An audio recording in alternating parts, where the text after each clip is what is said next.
Perhatian cerita ini benar-benar murni karangan dari penulis itu sendiri. Jadi apabila ada kesamaan antara nama tokoh karakter ataupun latar itu hanya faktor ketidaksengajaan.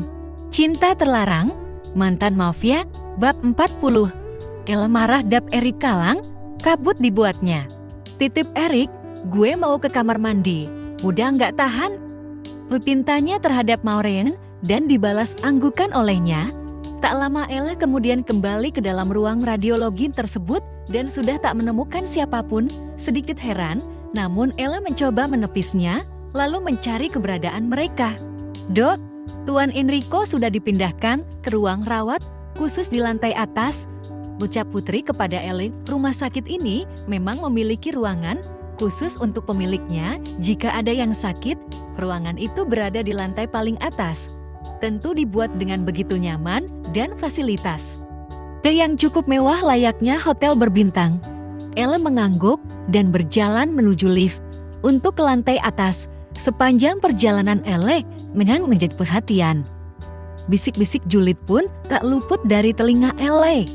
Oh, jadi dokter Elo bisa jadi dirut lewat jalur dalam. Atau jangan-jangan dia yang memaksa Tuan Erik dengan cara kotor. Iya nggak sih, secara kan dokter Aloy itu belum lama kerja di sini. Hai, wajar saja lah kalau memang dia yang jadi dirut rumah sakit ini. Dia memang pantas kok dilihat dari cara dia bekerja, memang tak bisa diragukan lagi. Dia dokter muda cukup berkompeten, dia bisa bekerja di sini aja kan, lewat jalur undangan pihak rumah sakit yang memintanya langsung. Berbeda dengan kita yang memang datang melamar desak-desakan susah payah. Ella menghela nafas panjang. Itulah kenapa ia sempat menolak menjadi direktur di sini. Pasti terjadi pro kontra, terlebih sekarang Ella menjalin hubungan dengan pemilik rumah sakit ini. Ting.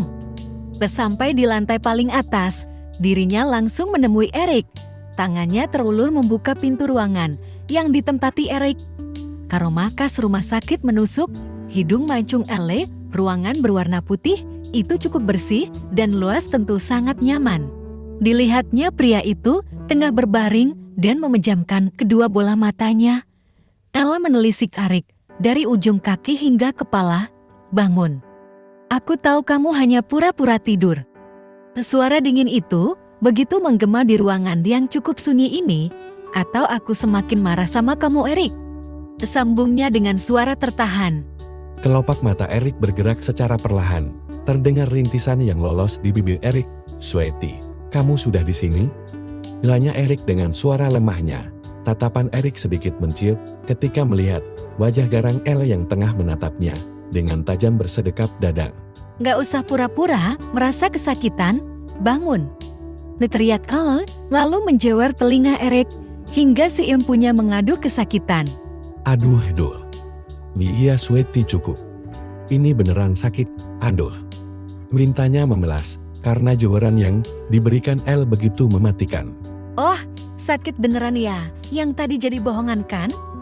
Pura-pura sakit pinggang? Iya. Geram Ella semakin keras mencubit Erik. Iya ampun Sweetie, maafkan aku, maaf. Ella semakin kuat menjewer telinga Erik hingga si empunya berdiri. Sudah dibayangkan betapa ngilunya saat ini, bukan? Iya Tuhan, ada apa ini? Teriak Zahra yang berada di ambang pintu. Baru saja hendak masuk sudah disuguhkan pemandangan yang cukup membagongkan. Keduanya menoleh. Ella melepas kasar joweran itu, dan Erik masih meringis kesakitan mengusap daun telinga yang mungkin sudah panjang sebelah. Ini sebenarnya konsepnya gimana sih? Tuh Mama dapat kabar dari Ella, katanya kamu patah tulang. Terus ini, kenapa kamu baik-baik saja justru seperti anak kecil yang habis kena marah emaknya?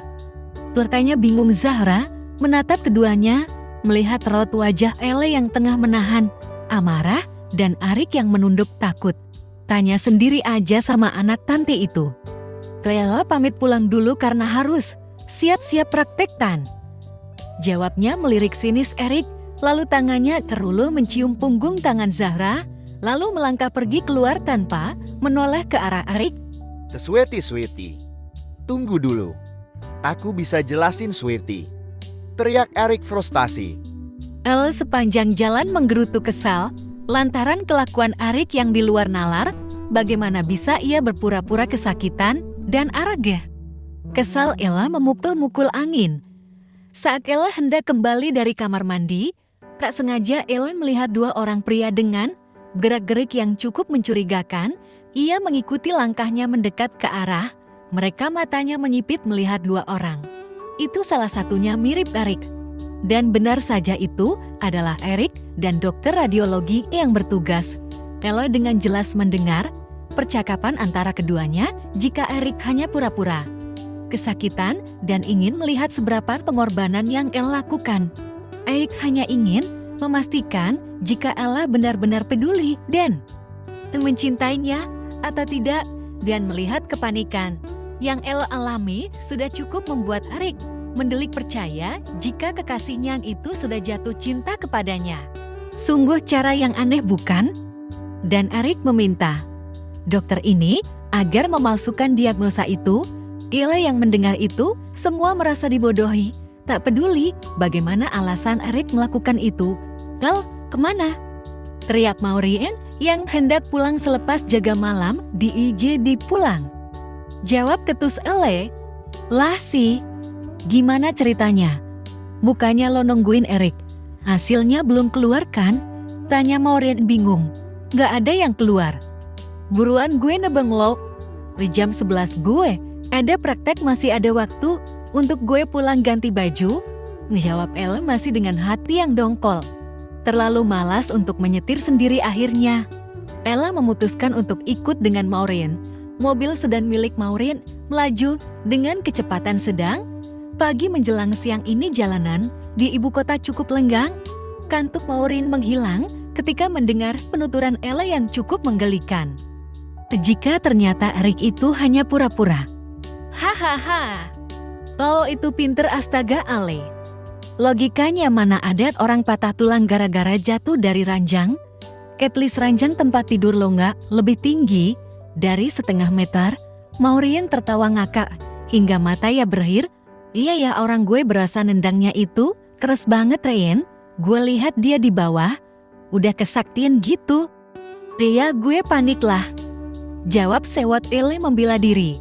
Dia itu keturunan Ludovic, mantan mafia kelas kakap di zamannya. Nggak mungkin hanya karena tendangan yang nggak seberapa lo dia patah tulang. Bagus juga itu akting Tuan Enrico. Bodoh. Intinya gue males, gue NGM backdate 1 bulan sama dia. Nggak mau ketemu sama dia, kasih. Pikrokos Elle gregetan. "Tuh, ponsel lo bunyi terus, budak gue." Tunjuk Maureen dengan dagunya ke arah sling bag yang dipakai Elle. "Biarin, kalau perlu gue buang ini ponsel." Masih dalam mode kesalnya. Sementara di dalam gedung rumah sakit Erik tengah dilanda kepanikan karena Elle tak kunjung menjawab panggilannya. "Pekan pusing sendiri lagian, kamu ada-ada aja kelakuan.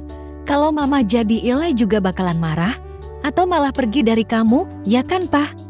Lantai mengangguk.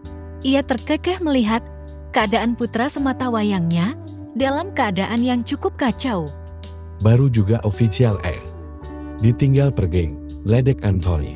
"Kalian, kalau tidak bisa membantuku lebih baik keluar," sungut Erik kepada kedua orang tuanya. "Hei, kurang ajar kamu ngusir mama." Pekesal Zahra mengetuk pelan kepala Erik. "Kamu yang memulai Erik. Mama nggak mau kehilangan Elle sebagai calon mantu mama. Apalagi wanita gatel itu pagi-pagi sekali sudah datang ke rumah. Awas, kalau sampai kamu kembali lagi sama dia." Sarkas Zahra serius memperingati Erik.